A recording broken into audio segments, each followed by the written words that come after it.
Sir, Ah. Manscaped. Uh-huh. Have you tried the new equipment that's been sent? I'm afraid because it says weed whacker. I'm scared. Maven, Manscaped. What are you thinking about Love it. Manscaped, dude? Love it. What do you use it for? Necessity. What don't I use it for? Put it this way.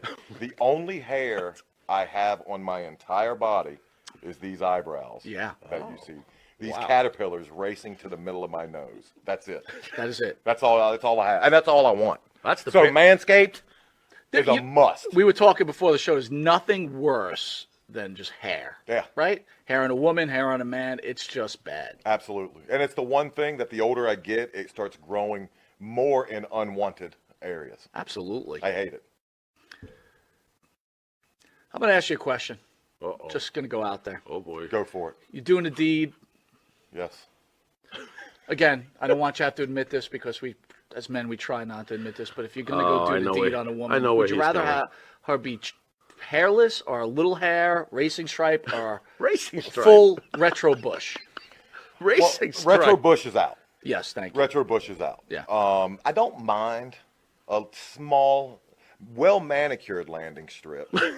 Every now and then, if it's completely, and I'm talking like baby's ass bald, then I start. Where is that pedophilia line? I don't want to Wow. wander into that. That's thought very of it like interesting. that. I never thought about that. Wow. You're a smart dude. Holy shit. So if the landing strip is clean enough for the plane to go in smoothly, you're cool with that? If the landing strip has, like I said, well manicured, Yeah, you can see both sides. It's not Like blinking lights on both sides of that I landing? just don't. I don't want. I don't want the shrubbery going off into unwanted areas on that. As well. Gotcha. Yeah, Oh, look but- what you found. Ooh. I got to be all honest though. Hey, the older I get though, I don't think I can be as I found it! I found have it! you ever gone down there and she slowly brings down the underwear? Then What is it?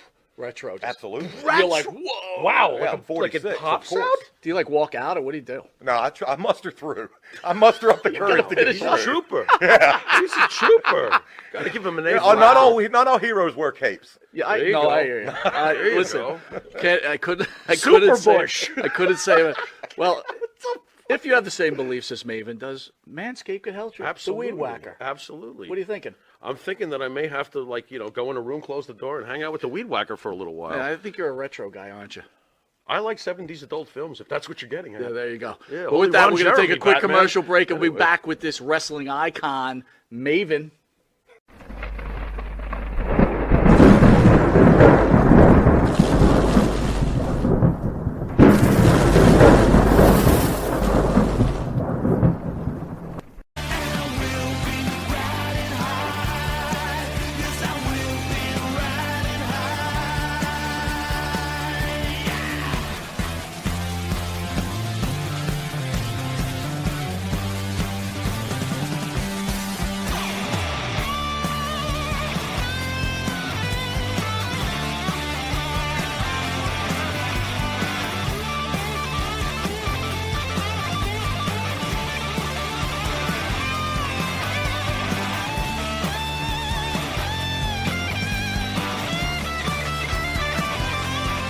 Friends over there, don't you ever reach out and say, yo, what's up? Hook up. Well, I'm ashamed to say I said that to him once.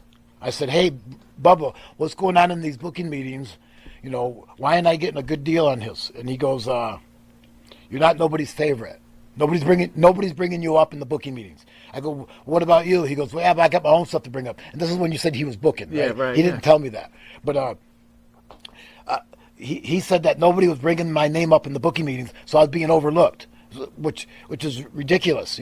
If they're flying me in, why overlook me?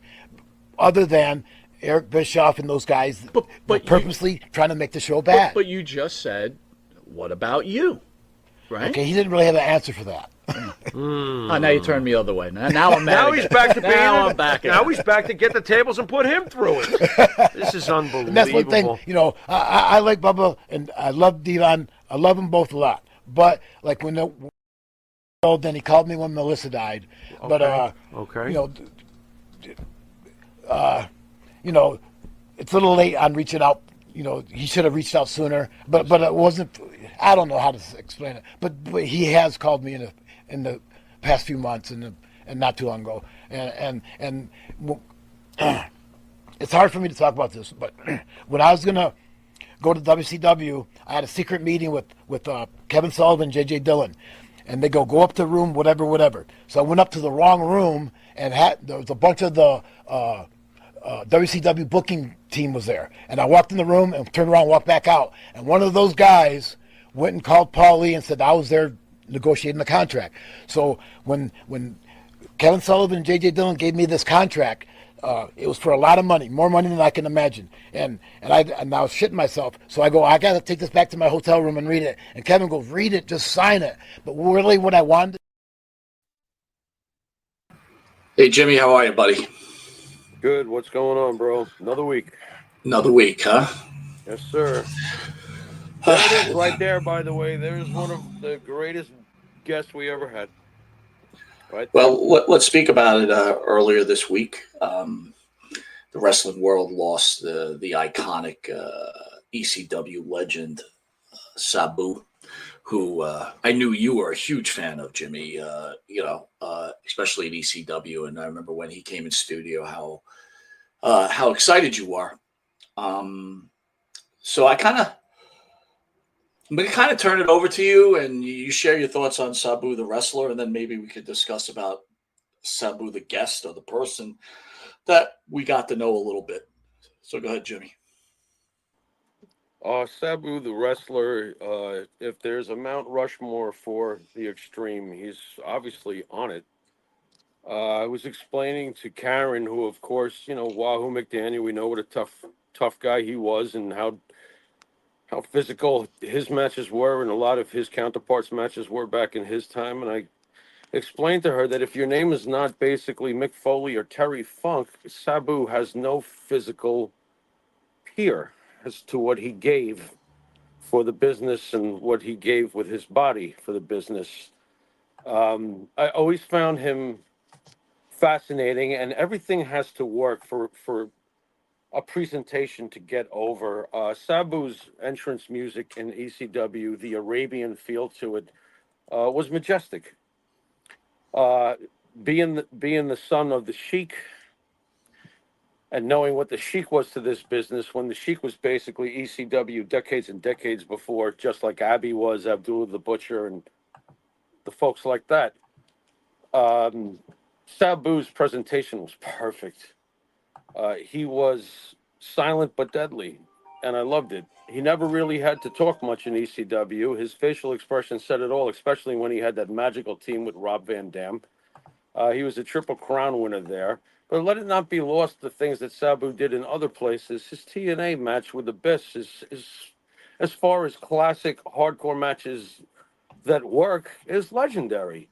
He did great work in other places. Most people probably don't even realize, not only that he was the NWA heavyweight champion, I know it doesn't mean as much today, but he did hold the belt, but most people do realize that. Kind of blew my mind to see that in New Japan, Sabu was an IWGP Junior Heavyweight Champion, a belt that Tatsumi Fujinami held until he went on to bigger and greater things. Sabu did so much in this business and gave so much to this business. Recent events that have come during the week, Mike and I will cover, and I've got some pretty hardcore, and I meant to say hardcore, feelings about some of the things that have come out in the past few days. But as far as the wrestler goes, Mike, what he did for the business and what he was is one of the all-time greats that tell a great story when they do hardcore, not the stuff you see today. So I don't know if you found it interesting, the two clips that I took from our interview I did. with Sabu. Great job. Thank you. Yeah. Mm-hmm. So if anyone didn't catch why we clipped it like that, basically this. The first one had to do with Bubba Ray, who, Busted Open Radio did their little tribute. They had Sandman on. And, again, respecting the legacy of Sabu. And then the next clip was Paul Heyman. When Paul Heyman screws Sabu out of a WCW contract, right? So Sabu was supposed to sign a contract. He had a problem going on with his mother. Paul Heyman basically screws him over on the deal. There's discussion whether Heyman got a lawyer, and he had Sabu under contract, and then back to the Bully Ray thing or the Bubba Ray thing. When it counted and the guy needed work and he needed money, you heard what Bubba Ray had to say to him, right? We heard. Go ahead. We heard what we've always heard in this business, Mike. Everybody looks out for number one. Correct? Yeah. It's the end game. I don't know, how do I personally feel about it? Fucking hate it. Hate hearing it. I'm sure you do too. Hate hearing it. Hate hearing that. When Sabu was coming in, you remember how, there's only been a few guests, maybe a handful, that when you give me the call and say, hey, guess who we got? And I hear that it's a Sabu, or in the past a New Jack, or somebody who had a loose cannon type, deal, the way you've read about them, from what you figure you never know what you're going to get. And when Sabu came in, Sabu was one of the realest. That's got to be one of the realest interviews. Isn't that what we're after at the end of the day? We want people to be themselves, and Sabu is one of the realest people that we've ever come across, Mike. If I could share with everybody the behind the scenes of the deal. Listen, Sabu, iconic figure. I wasn't a super ECW guy. If I would be lying if I told everybody, oh yeah, I was a huge fan of ECW. I was a fan of ECW because of my partner's passion for ECW. In fact, the background behind me is an official Monte The Pharaoh painting that was done on us, and it's with no surprise that behind me is Roddy Piper, and behind my partner is Rob Van Dam.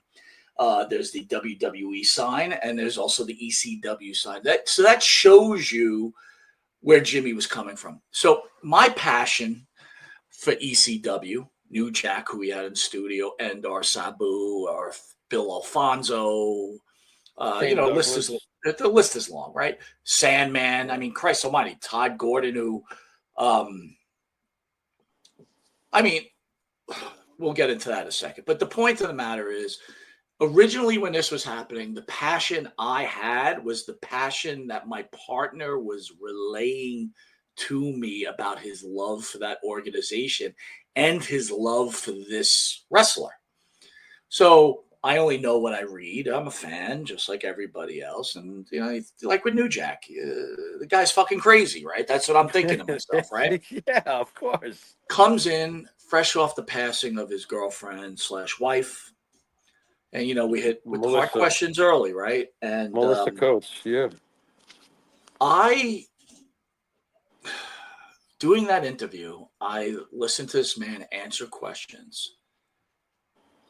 I honestly never, at that point, and since we were doing here, I never had met a wrestler who I felt was so brutally honest about everything that we were asking and answered everything without. Yeah. And most of them do, but with the whole Sabu thing, he won me over like a quarter of the way into the interview, the passion and how he let his raw emotion come out.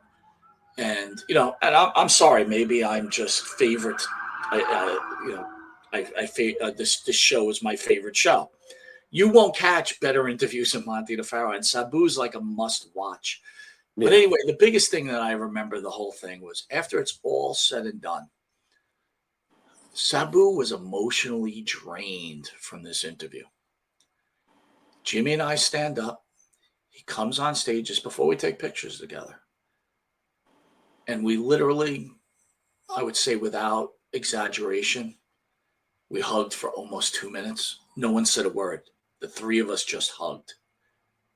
And when we lost him this week, whenever I would see him on documentaries or I'd see him on somebody else's show, I always remembered what a good man he was, the person that we met in studio. And when I used to hear some bad things about him or whatever else, this was certainly a guy who sacrificed his body for professional wrestling, sacrificed himself for ECW and Paul Heyman's vision, and sacrificed himself for his co-workers, his wrestling friends. And he certainly gained a lot of issues from that, let it be drug issues or emotional scarring, right? Um, so this was a man that at some point was broken. And then, he lost his wife, girlfriend, and certainly took his toll. And he had some financial difficulties, I'm assuming, at least from what he told us. And I was very saddened by it, Jimmy. I was very saddened by it. In fact, I felt that I wanted to run the cable version or New York cable version of that interview that night as a tribute to him, just for the fact that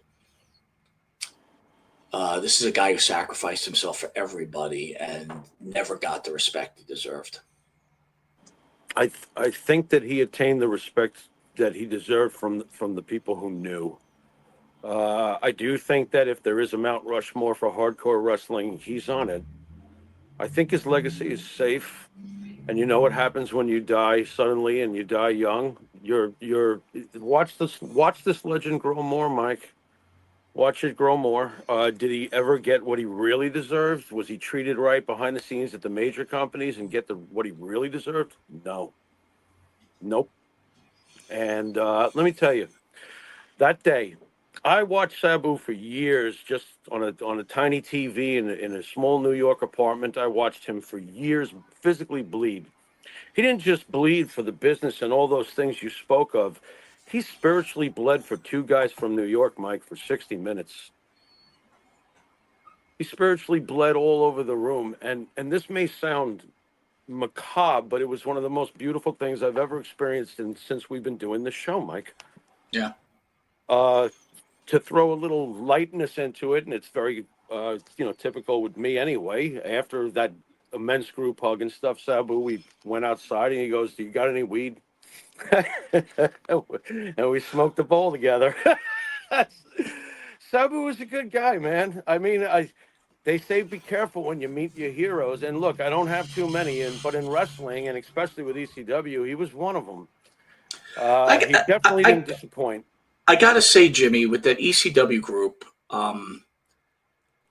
they have all been, they have like Rob Van Dam, Sabu, Shane, Bill Alfonso, the early Shane days with Douglas. Shane Douglas, my God, how often was he helping us or talking with us and stuff in the early days? He was very supportive of us. Sandman, Sandman, forget about it. Sandman's, oh my God. Francine, great. Even though she hates me. Francine's great. Come on, she was lovely to you the next day. She wasn't like, "Ew, it's Monty." Stop. No, she was. Ew, it's Monty. Then she put on the face. Yeah. What, really? What are you gonna do, dude? She shook her head at me like, you're an awesome dude. She loved you, bro. She's like, I can't believe you drove though. She's like looking at me like, how are you here? and then of course there's Todd Gordon, and it's oh. Well, I don't want to make it about this dude, but the thing that's always bothered me, man. Look, Van Dam got his flowers. He did well. Deserved it. Right? Guys like Sandman, Gordon, Sabu, Taz. Sabu. I know you're gonna tell me Taz. No, Taz is one of them. Trust me. Taz is one of them, Mike. Taz should have gotten more. Look, I'm not saying make him, but God, he should have gotten more. My God. Yeah, but he got his flowers, though. I mean, he was an announcer. Yeah, he did.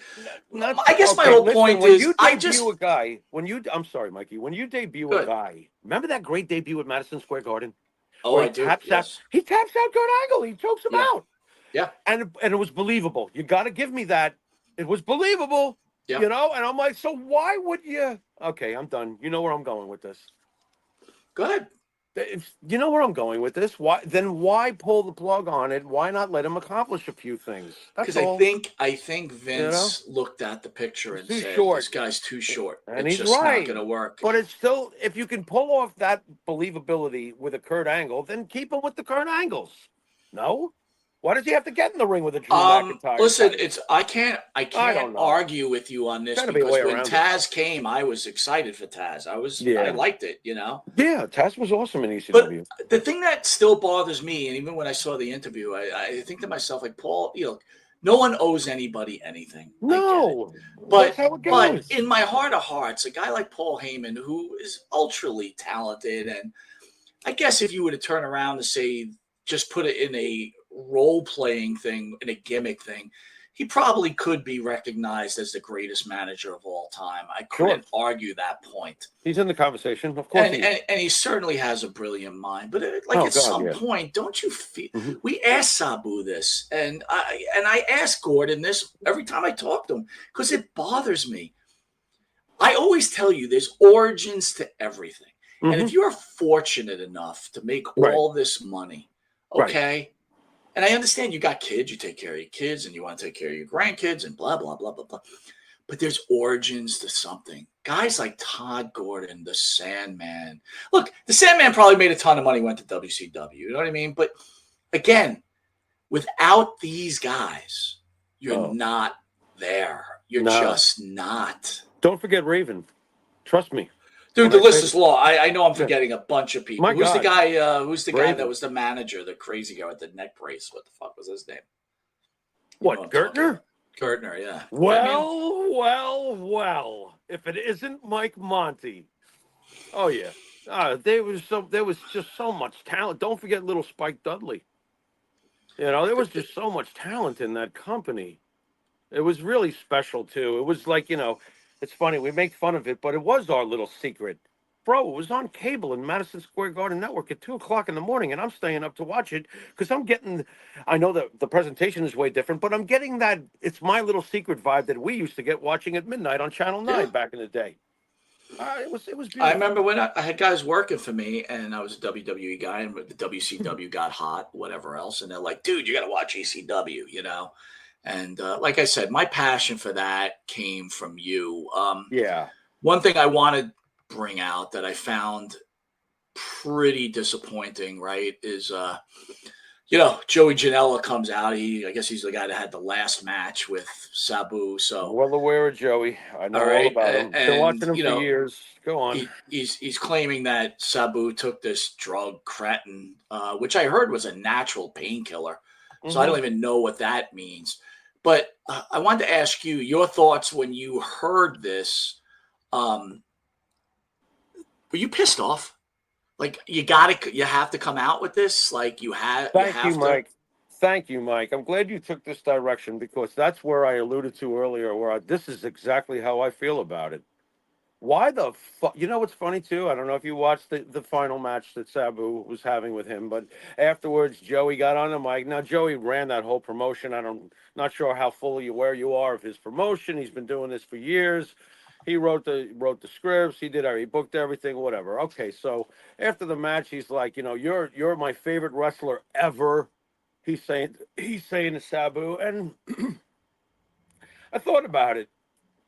Here's a guy working his idol, because Sabu's not cold yet, Mike, and we have him coming out and telling everybody about this. Why would you do that? Why would you do that? And by the way, I looked into this. You know, this thing that he took before the match. This is one of those things. It's almost like your penis pill at the local head shop. It's like ginseng stuff and whatever. You know, it's a natural supplement. You know, it's a gray area because I don't think the FDA approves any of that stuff, either that or the pills for your pecker. You know, but to come out with this, it's not like, you know, I did an 8-ball with him or he bought a fucking, you know, ounce of heroin. Why even come out with this? I agree, Mike. Jimmy, I almost think it's respect, you said he's right? Your favorite respect wrestler of all time, and you're doing this. Well, like respect, right? So let's be fair, right? Sabu just never got the respect that he deserved, right? He just never got it. Mainstream, no. And then you're going to take a giant dump on this fucking guy the day after he passes away. I mean, what's the point? What's the point? What if he took heroin? Who cares? What's the point? So let's ask ourselves this question then. What is there to gain when you say what's the point? What is there to gain by him doing that? More people now talking about him. Wow, man, that's low. Yeah. That's low, bro. That is, you know, I'm sorry, you know, and I like Joey Janela, the wrestler, and I've never disliked him on anything. good hardcore wrestler. Never got a chance either with the big time, as far as I'm concerned. But really good at what he does, you know, for a long time. I've always liked him. He should be But when I ashamed heard, of Jimmy. He should be ashamed of himself. when I heard this, I'm like, that's a douchebag move, you know, because at first when I heard it, I was talking to Karen about it. I'm like, what the hell is this stuff? She's a nurse. She's been a nurse forever. I'm like, Right. she's like, I never even heard of it, you know? And then I started reading up on it, and it's just one of them supplement things you get in a fucking head shop, bro. It's not something that's gonna, it doesn't seem to be something that was gonna kill. I don't even, like, there's no point, Mike. Well, The end. you know what his point is? His point Oh. is, let me say this, then Monte The Pharaoh, for example, will go find this last match that he had with Joey Janela, and then we're going to go see if he was high, right? Any way to get you eyes on you. But Thank you. where's your moral Yeah. fiber, man? Yeah. Let's Yeah. have some moral fiber. I mean, look, good. And I'll tell you what, over the next few days, let's see if anybody else has the balls to say what we're saying. Of course Because that's not. how it feels. Of course not. That's how it feels. Look, I'm gonna even roll it in. I'm gonna roll it Yeah. into this, Jimmy. Talk about like cheap shots, right? And I want to get back to Sabu because I want to close it. But like, here's a perfect example. Hey, you know, we need attention, so we're gonna have the Ku Klux Klan in our wrestling event. What is That's that? who's gonna wrestle. Let's do that also. What company is this, Mike? I can't see it because of the shades and shit. I gotta Lucha Libre Arena La Lista. There's swastikas in the corner, Ku Klux Klan. This is top notch, Jimmy. This is top notch independent wrestling we've got going on here, man. People gonna buy tickets to this? Dude, this is just. If they do, they should be ashamed. You know what? I am so fucking numb at this point because after all, we throw Hitler in the same sentence with other folks nowadays. I can't. What?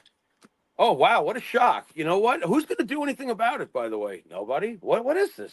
No, Okay, you know what this people is have open. to start By the doing. way, They have to stop going to this shit. Yeah, stop what is that? supporting it. That poster is an open book on I hate Jews and I hate blacks. There you go. What the hell is going on here? Who the hell would support this and think it's okay? Well, it looks like if I have a count, every one of these wrestlers that are on his card support this type of nonsense. And every one of them should be banned. Oh, I'm sure every one of them has a keyboard handle where they tell other people how they should live their lives and that their moral standards are wrong. Dude, we got a sick world going on, and now everybody can just get on a forum. This is out of control, bro. It's out of control. I'm lost. I'm lost for words. Absolute In fact, garbage. This is why I personally try. You know, I just don't support independent wrestling because there's no control. It's just a bunch of fucking. Well, this is just an nonsense. Extreme, horrendous example. Really? Joey Janela's been in the industry. At what point do you not realize that saying this about an iconic guy like Sabu just to get a cheap eye on yourself for a couple of days? Like where, you know, look. Oh, his fans are going to back him no matter what. He's got a small crowd. Let me ask you this. How does a guy like Bully Ray, sit there and do this, oh, I love Sabu bullshit, when the guy really needed you, you weren't there for him? I mean, it's not coming out of my mouth. You heard it out of the guy's mouth. Yeah. Yeah, you know what? I'm not going to... this is where I play Switzerland, but it's really how I feel.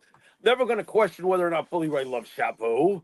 Not going to question that, but there was key moments in his life, as we're pointing out, where you could have probably done more, or possibly done more. I mean, I want to challenge you with this, Jimmy, and it's fine that you're not going to say, but I'll challenge this. At what point, words are words, actions are actions. Okay, right. Okay, so he loves Sabu. He does a tribute to him, but when the actions were needed, he was nowhere to be found. You know what else I don't think helped Sabu's case? You know how he had the thing with Stephanie, right? Yeah.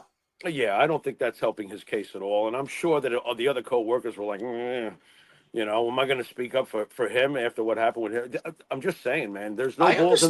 There's no balls in the room if that's what you're trying to point out. And I get it, though. I'm like, you know what I mean? His thing. You know, when Sabu's talking about Bully Ray, he's talking about TNA at that point. He wasn't a booker. No, I understand. TNA, there's no excuse. How's that sound, Mike? Can you go with that?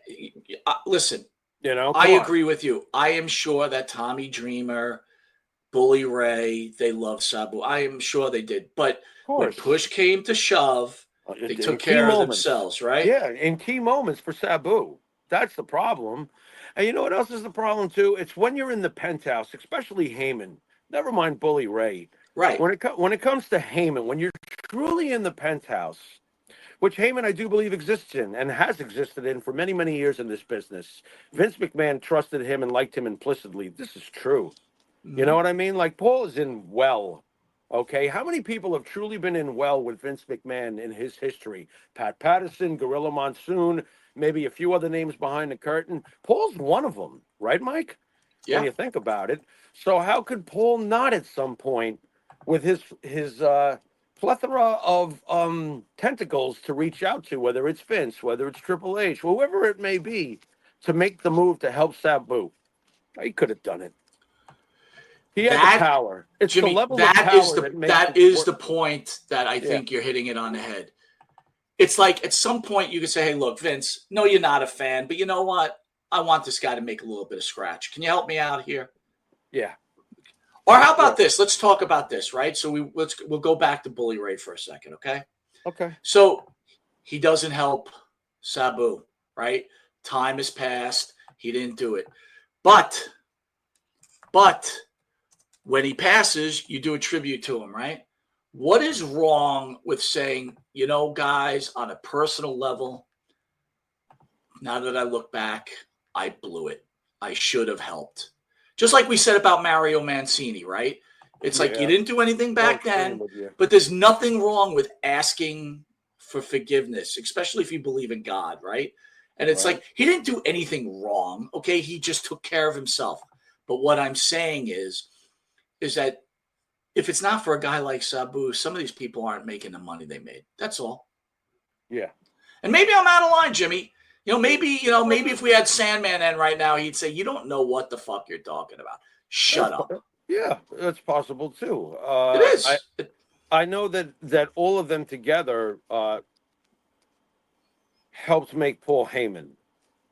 And if Paul Heyman is where he is today because of what they built in ECW, and of course Paul Heyman's the main brain frame, but without those cast of characters, like we've pointed out, this is not happening.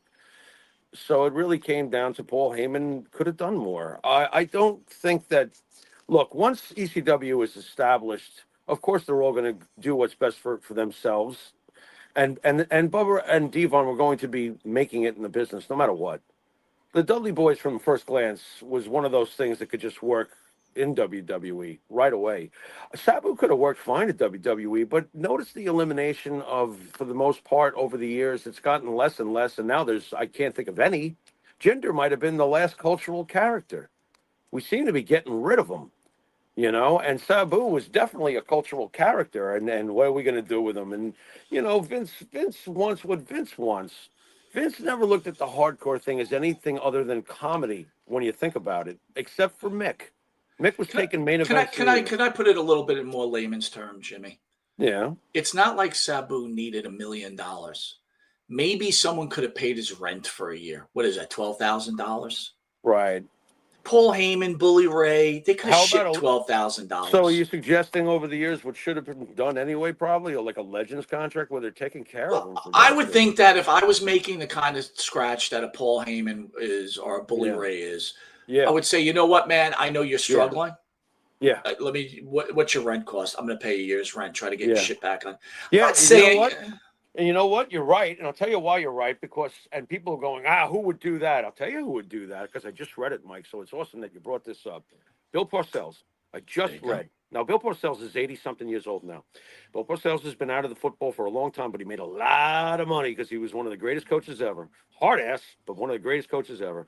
Turns out that over the past couple of decades, Bill Parcells has given over almost something like $20 million to his former players to help do the kinds of things you're talking about.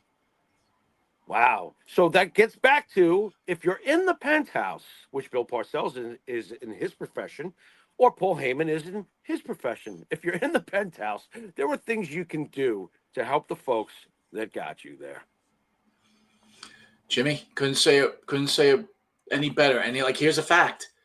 This dude's in the penthouse.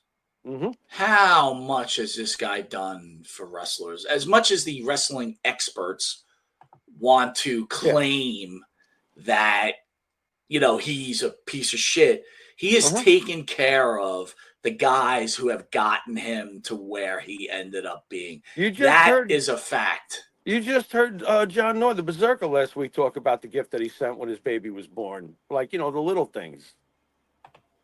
Yeah, that's right. What I mean? That's right. I don't know. It seems like most of the time that we've had anybody talk about Vince, and we've had plenty of legendary guests, they don't feel the way that these internet trolls feel about Vince. So let me play you this, since we're talking about Vince. John Cena getting a little bit of flack from reporters on the internet for his support of Vince. Let's play the video. Reaction from WWE. Were you surprised when the reaction from WWE fans when you said that you still love Vince McMahon? No, because everybody's entitled to their opinion. Just like I'm entitled to have an emotional connection to somebody. Yeah. I don't hold anybody or how they feel or what they view as permissible or things that'll make them angry, happy, excited, sad. That's their right as a human being. I'm not surprised about any of that. What a great answer. The guy's brilliant, dude. He's a brilliant human being, period. Yeah, and you can feel him making sure that he says the right words. I mean, my God, he said the right words. But he's saying, Jimmy, he says the right words. But they have the right meaning. But like, it's from the heart. It's like, I love this man. I will always love this man. Right. I understand the accusations behind him. But you know what I mean? I have a right to an emotional connection with someone. Wow. Seriously, did you hear that? Yeah. Just as I have the right to have an emotional connection to someone. I don't hold anybody's, good Lord. He would have made a great captain on the Yankees back in the 90s. Thank God Jeter was a lot like him. Right? I mean, my God. What a guy. What a guy. We love his father. And there's no doubt he's the man he is because of who his father is. I mean, they're two of a kind. Yeah. I mean, you can hate on you can't hate on John Cena. Right. It's you believe what you want to believe. No one's going to sway me from what I believe. I give the Undertaker credit for that too. Right. It's like, they realized that Vince made them millionaires, and Vince took care of them like they were his own. That was his father. Right. Exactly. And there were plenty of others too. We've had plenty of others in that have said nothing but good things about him. So, keeping on the John Cena deal, dude. By the way, John Cena has made it foolproof now with me. You know how I always hated John Cena's good guy character. Absolutely. But I always respected and knew John was a good human being. And then, of course, having his father on, that just, enhanced that even more, that we knew John was a good person. Now that he's turned heel, and it's funny, I find this funny that you're lukewarm about him turning heel, and I'm going nuts. I love John Cena, so now he's become foolproof. Now there's a portion of his career that I totally loved him as a in-ring guy.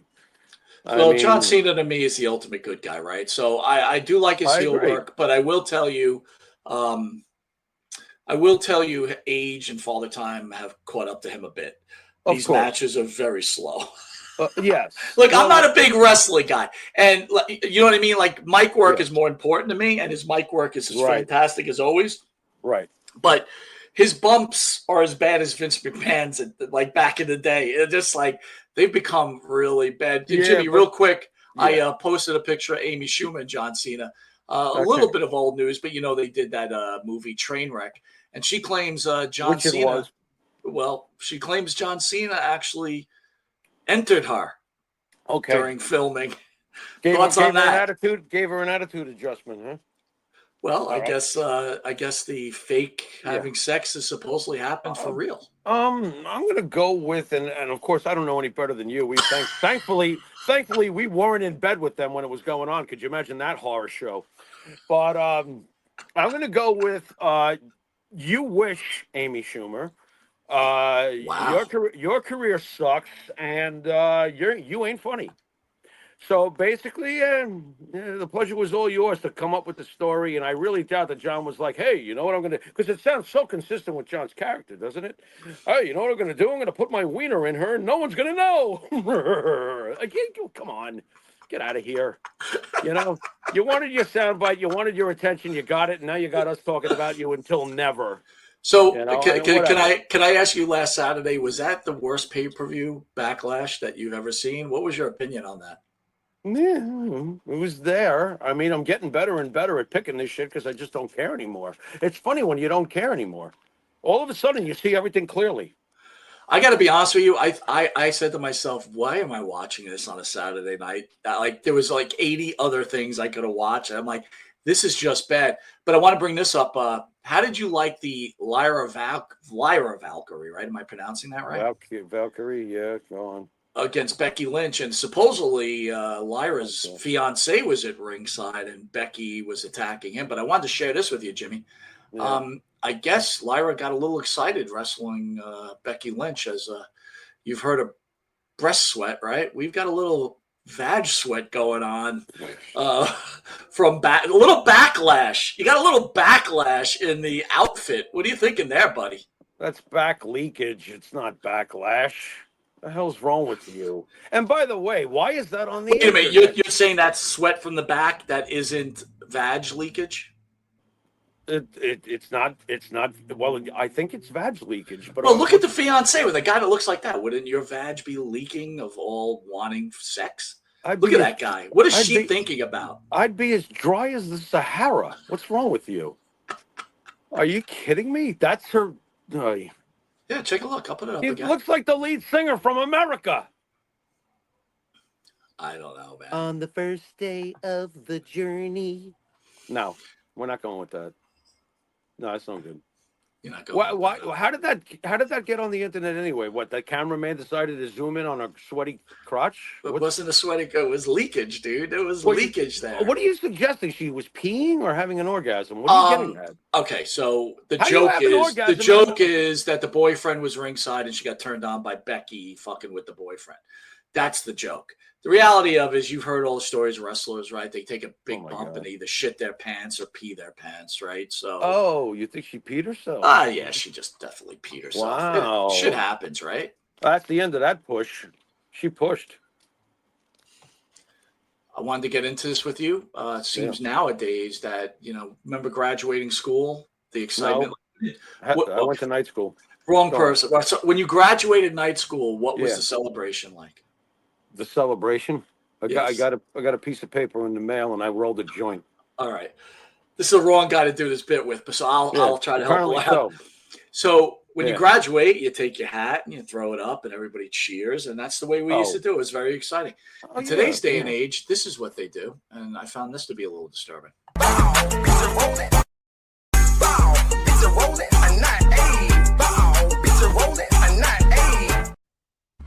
do you think of that? What do I think? What's scary is that popped up in my YouTube feed. I saw it, and I was like, okay, so that's what these people do. And this, what school was that? I have asking me what school it was. I want information. I want to make sure I never pass through the area. I mean, what kind of weird ass? What was that? It was weird. Guess that's how you graduate. You jump around like a fucking clown, I guess. I don't know. I don't know what that was, bro. That was weird. What's next? Jonestown? Here's next. This is true to your heart. I knew this would come touch on, your man. I've heart had a rough with you. week with cats. Why are you showing me cats? What? Well, this is what's going on. Feline TV fanatic drops everything when favorite show theme song begins. There are so many ways to relax after a stressful day, including vegging out on the couch while watching your favorite TV show.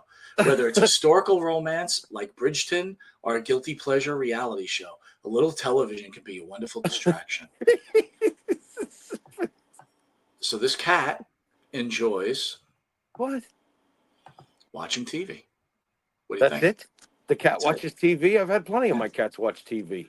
I Well, had a do cat tell. that- I don't have a cat. Do they do that often? You know what's weird? The dogs watch TV too. What, you never had your dog will suddenly, like, you notice the dog is watching the show? Once in a while, like my dog will watch Curb Your Enthusiasm, but besides that, not much. Yeah. No, cats become transfixed on TV.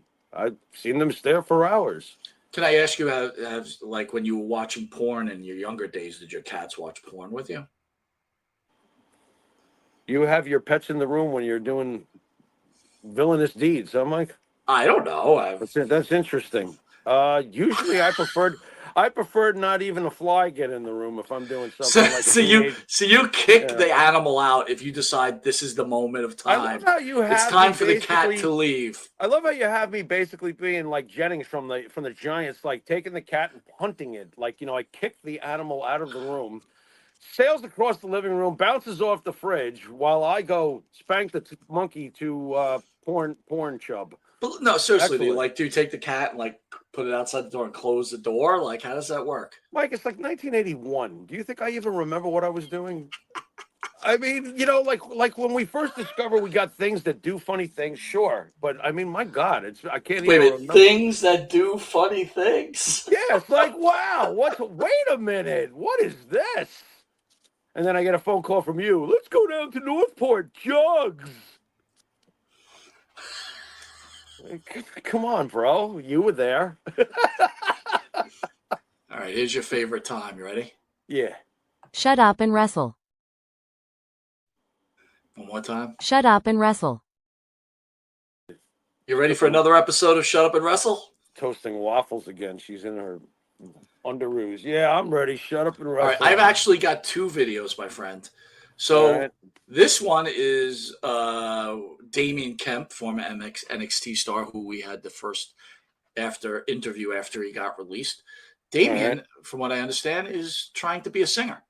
So not we're gonna- again. Oh, Well, why do you seems do to be this? the way.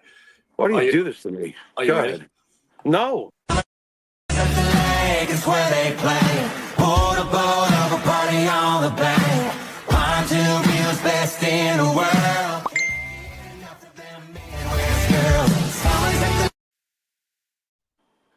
First of all, you're gonna think that I believe he's singing that song, or if he is, how much auto tune and Oh my God. like Thank you, it's Mike. like, come on already, will you Thank- please?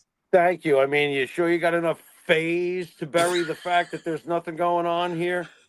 And let's enlarge it and make it loud. That's the way they do it now. Let's make it loud as we can without the thing, going off the meter chart. Oh, the little knob here says we got to put it right here as loud as we can. And lots of phase. This started with the Paris Hilton shit, by the way. This has been going on a long time, Mike. Well, Music listen, is not- I get it. Get someone famous. Well, first of all, Damian Kemp's not famous, but in No. the Paris Hilton thing, get a hot, Yeah. famous girl and use your producing talents to make her sound right. But I again, wrote This Life for that. that's the With problem. Bart. We wrote This Life for that, me and Bart. Are you fucking kidding me? What a fucking insult. You talked about Sabu. Hey, should I point to the sky? Yeah, I mean, what the fuck? I mean, this is look. We made fun Garbage, of what we just heard. That's processed, plastic, artificial garbage. And I by gotta- the way, his voice, if you pull it apart, because I already pulled it apart. Come on, man. You know my ears. Well, let's play it His again voice so is- everybody hears what you're talking about. Then you His can voice explain is it. the low one. The low one. All right, And here we go. They jammed in a bunch of other. Go on. Yeah. It's where they play. Pull the boat of a party on the I understand what you're saying. Get There, the that fuck- low is him, and they're topping And it if with you other take people. away all those other layers, he's like, "Bleh, bleh, bleh, bleh, bleh, bleh, bleh." It's like, oh my God, bro, really? Really? You think you're a musician now, huh? Well, Stay think in about your it this way. Joe Stay in Hendry and Yeah. Jeff Hardy, I give at least more credit because they're actually singing. Well, This, they're doing- I mean, this they're is doing ridiculous. Well, they're attempting the organic, and they do deserve credit for that. It's a guy with a guitar. That's how Bob Dylan made himself famous, There's no cheating there. And those other two, this is just cheating. This is just production nonsense. It's nonsense. This is the kind of shit that Eddie Kramer would be like curled in a fucking ball. So, going, oh my in God. episode 4 of You know? Shut Up and Wrestle, what is your opinion of? Oh Damian God, Kemp? no! You know what? I'm gonna fucking ad lib it too. Shut the fuck up and wrestle. How's that sound? Wow. Yeah. You heard Shut it from the fuck Pharaoh. up. Please. Iron Maiden. Where's Bruce? My God. Go on. All right, I got another one for you, dude. I just got to find it. All right, we got another shut up and wrestle, but hold on. Got to always start with the lead. Shut up and wrestle. Shut up and wrestle. So Are you ready? ridiculous. Yep. Go ahead. That is some of the worst producing ever. I got to It's tell you. hilarious. But it's so bad, it's funny, right? But it's part of the charm of this show. Go on. Who's the next All right, video? here we go.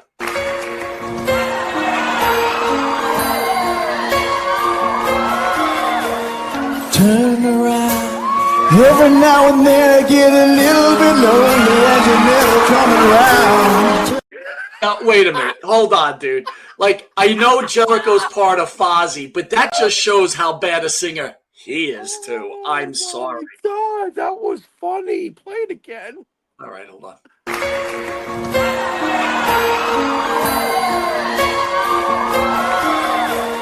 Turn around. Every now and then I get a little bit lonely and you're never coming around. Dude, listen to that crowd. Give me a break. Oh, my God. Like, you would think he was just killing it, man. And Wilson's on stage right now. You weren't moved by that? Listen to the sincerity. Clang. Where's Chuck Barris? You know, to do the Mean Gene, the dancing machine comes out, the clang.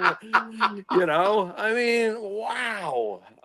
That was very funny though. Thank you. I needed that laugh, especially with this week. But that's truly hilarious. You know what's really sad here? It's so bad. I'm almost willing to say, yeah, shut up and wrestle, but I'll watch a few more minutes of that. You guys are terrible. Well, let me give you a little more. I'll give you a little more. They're terrible.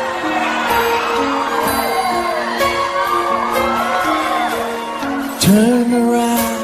Every now and then I get a little bit lonely and you're never coming around. Turn around. Every now and then I get a little bit tired of listening to the sound of my tears. Oh, come on, bro. That is just so bad. Come on, man. I love it. It's awful. Wow. That is, oh my God, if they jumped the shark. That's incredibly corny and terrible. It's funny. Shut up and wrestle. Yeah, guys, please, by all means, if you really want to still be taken seriously in this business, Jericho, shut the fuck up and wrestle. Unbelievable. Oh my God. Oh, Good my stuff. brutal. Jimmy, I got to tell you, this is slowly becoming my favorite bit of all time. Oh. You don't run out of material, dude. You just don't run out of material. No, there's plenty to go around.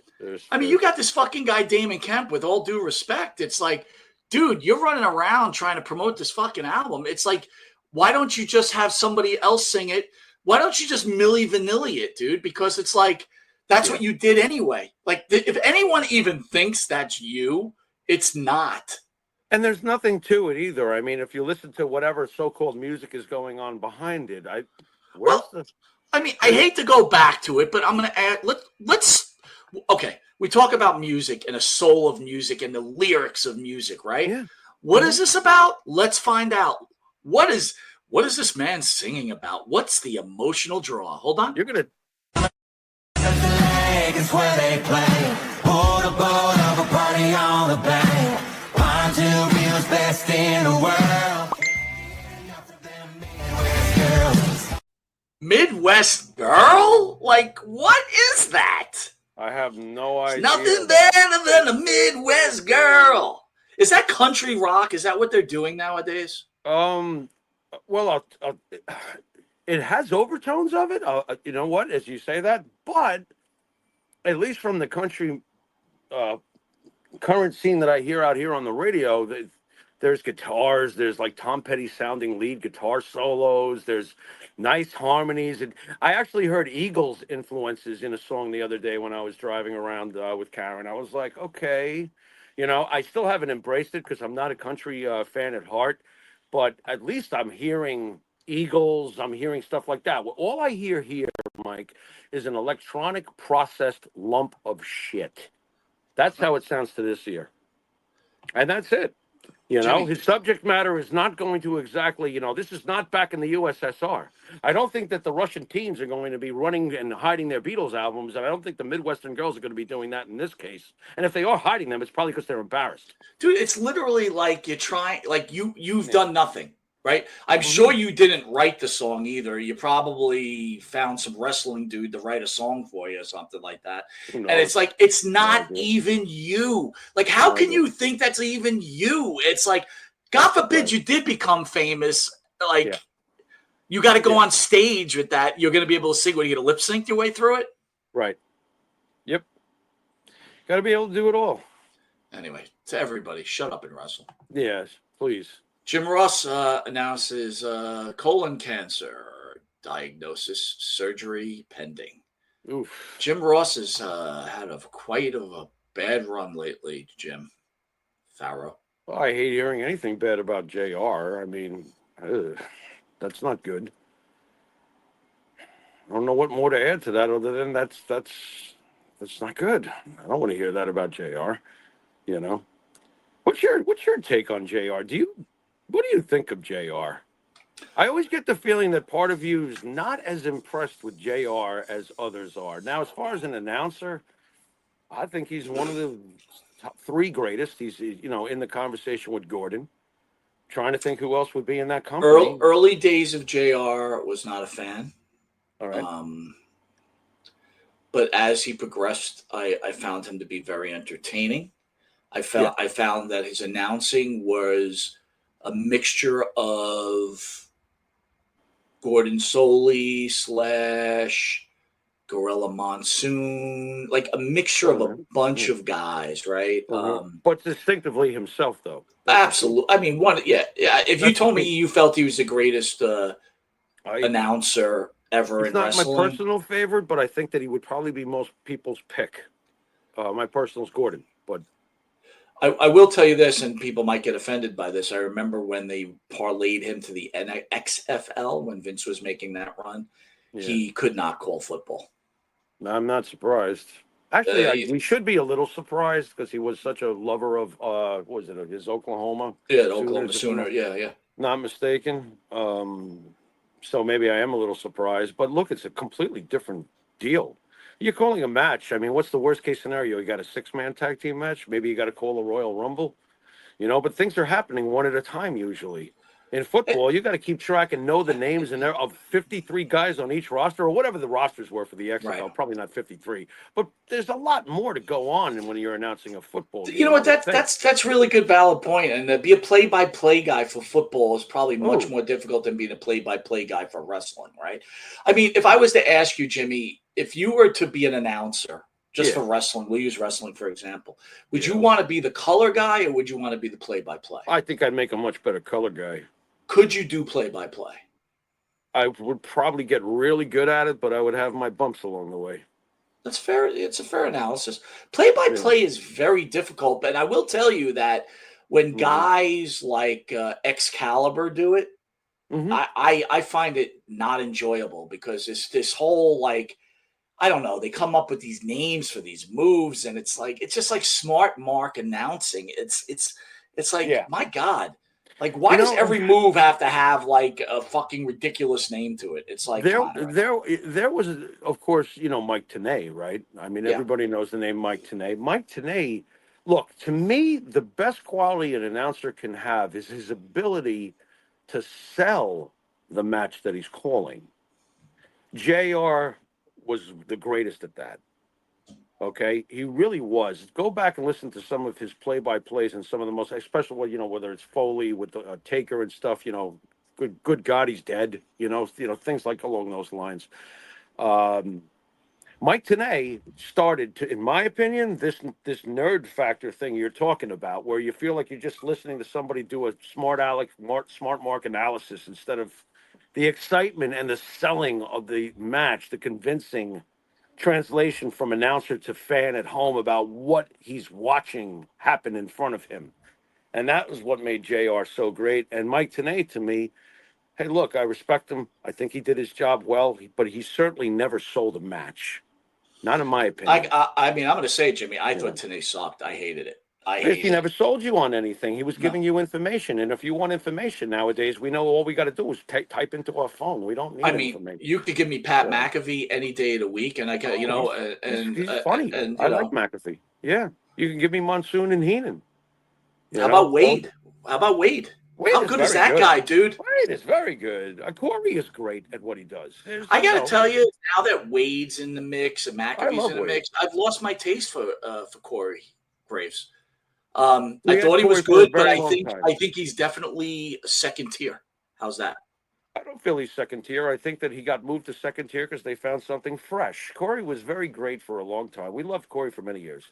Right. Maybe right now it's in a recess mode. Who knows? Down the road, maybe Wade will get tired of doing this and go back across the pond, and Corey will be called back up, and he'll be met with open arms, and the fans will love that he's back. It's one of those things. It's just one of those things. Well, time is happens. flying, dude. So I really want to talk to you about Backlash. All right. Is WWE losing its? Well, first of all, I grabbed the wrong Backlash, but that's okay. What do you want from me, man? That's great. That's That when looks like a good match. Who that's won? when people watching this show should say this to me. Hold on. They should say, Shut up and wrestle. You got to get the shut in. All we hear is up and wrestle. All right, let's try again. Shut up and wrestle. You know what? Shut up and wrestle. There you go. Yeah, that's better. Okay. I feel like the WWE's losing steam. When I start reading the dirt sheets talk about like Triple H is in trouble, I don't believe it, but I am slowly not enjoying it. I got to be honest with you. Maybe it feels blasé right now. Look, there had to be a hangover. We called it, okay? There had to be a hangover after that incredible 4-year run with the Bloodline storyline. There had to be a hangover. Yeah. We both knew that Cody's did a good job. He did a good job, but we both knew that we were going to be faced with very obvious booking. And we knew that Cody would hold it for a certain length. That we all saw what would happen at WrestleMania with John. I felt John was going to win. You felt John was going to win. It was like, okay, here's John. John's great. I think John is keeping it relevant, at least, with what he's doing right now. But everything is kind of predictable. Anybody really think Randy Orton was going to leave with the title? No. See, we're back to everything is safe right now, and that's the problem. Roman Reigns might have held that belt for 4 years, and a pessimist could say, oh, that's the safest booking ever. The champion just keeps winning. But the difference was when Roman got in the ring, you always wondered, as you've said so many times, is this the night that he loses? And then he would have those moments in the match where you'd go, oh, shit, tonight's the night. He's going to lose. That intrigue that was created and established and sustained over those 4 years with Roman had to be a hangover after that. And Cody, while today's generation said, he's the one, he's our guy, we both know how vanilla this is, right? We both know. I certainly think Roman Reigns is even proving himself much more important to that organization than we ever thought, right? Yeah. Well, look, it took 8 years of people complaining about him and then 4 years of people never wanting anything to change. Right. It makes me laugh, but he's the king. That's his castle. He's the Undertaker in that locker room now. You know that. Taker's not there no more. When he's in that locker room, he's the number one guy. Here's a little shocking news. Karrion Kross did his little thing after WrestleMania, and right now he's got the number one T-shirt sales in the WWE. Do you think this guy finally found his footing in the WWE, or you think it's just a flash in the pan type of deal? Not till I see it in the booking. Karrion Kross is one of the biggest disappointments in recent memory. You know what Karrion Kross is capable of. What the hell kind of booking has this been? When he popped up on Raw that first, or SmackDown, whichever one it was, and stared at Roman. Right. What, you didn't buy into that? Yeah. I loved it. So did I. And he's there with Scarlett. How better could this be? Right? You give him that kind of booking afterwards, forget it. You fucking ruined him. So until I see it in the booking and we know that this can happen, it can happen. It can turn around. Drew McIntyre went from fucking 3MB to years later, look what he's doing. It can happen. But man, you're going to have to show me. Because Karrion Kross is one of the biggest wastes in recent memory. It's a waste. I look at Karrion Kross as a guy that had everything, and it just doesn't work. And when he was in NXT, they had it, and I don't know what you want to blame Vince for that. Okay, that's all well and good. But the funny thing is, when people talk about Mr. McMahon, he seems to be right about almost everything. It may take a little time for things to come to fruition, but he always seems to be on. And you know what? board. You know what, though? To his credit, though, if he thinks that something isn't worth it, if you show him, if you go out and prove him wrong, he'll push it. Oh, fuck yeah, he will. Otherwise, you never would have seen Drew back. You never would have seen him back. You never would have seen Bobby Lashley taken from TNA. You never would have seen AJ Styles taken from TNA. If you prove to him, like, oh, shit, you know what? Okay, I'll push you. You know, AJ Styles is a WWE legend now. How's that sound to the folks who watched him for almost a decade or decade plus, whatever, in TNA, where he was the guy? He's a WWE legend now. Too bad. I want to remind everybody within the next couple of weeks, we will have Val Venus in studio. We will have Coco Beware makes his third return. This is Val Venus' second appearance, right? It's been about 5 years since we've had him, right? This is his third. Yeah, this will be his third one. Yeah. 5 years, though, you'd say? Oh. We did Pile Driver with him at Indy. So, yeah. No, Val Venus. I'm talking about Val Venus. Oh, Val. Was Val ever at Indy, Mike? I don't even remember. He was not at Indy. So did we do two at Village, or we only did one at Village? Then it's been like 6-7 years, man. It's been a long time. And then we're also going to have Eric Embry, WCCW legend. Eric Embry will be in studio. Ooh, I like that one. By the way, I like that one. Go ahead. Why? He's one of my earliest memories of watching Florida Championship Wrestling on UHF. Eric Embry was a big deal down there. Yeah, we got some big interviews. What did you think about Jordan Blue Friday? Jordan Blue was very cool. It was very cool. And you didn't make a mess underneath your table. I'm very proud. You don't think I did, but I did. Oh, you did? And I told her to. I said, so you had. I made a mess. You had why didn't you take a photo and like a wet spot, like? Well, because that's not. I don't want to be nasty. I mean, come on. What, hers isn't nasty? I have class, Jimmy. I have class. Thank you. But you made me look at that nasty thing earlier. We might as well. I mean, hey, folks, here it is, Sweaty Monty. No. So we got some big lineups coming in. I wanted to give a shout out to a friend of the show, and we miss him dearly, Mike Mantor. His birthday was earlier this week. We lost Mike, a year ago, Jimmy? 2 years ago. I'm sorry. It blends so much. I can't remember. It feels like it's getting closer to 2 for all I know. I mean, everything's a blur. You could catch Mike's last interview ever with Jimmy Farrow in studio. That's in our eye caves. I loved him, man. He was so cool. You know, he really was. But like I told you, when we were staring at him, I said, Mike, he's too big. This is the biggest guy I think I've ever seen.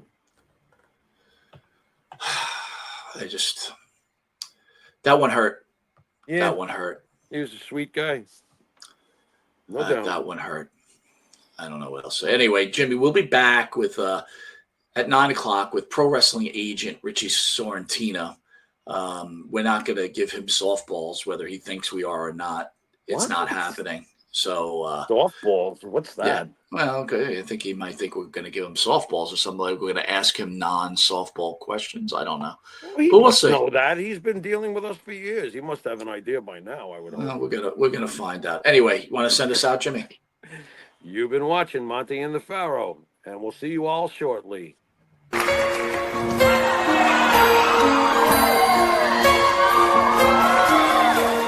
Turn around. Every now and then I get a little bit lonely and you're never coming around. Turn around. Every now and then I get a little bit tired of listening to the sound of my tears. Every now and then I get a little bit nervous that the best of all the years have gone by.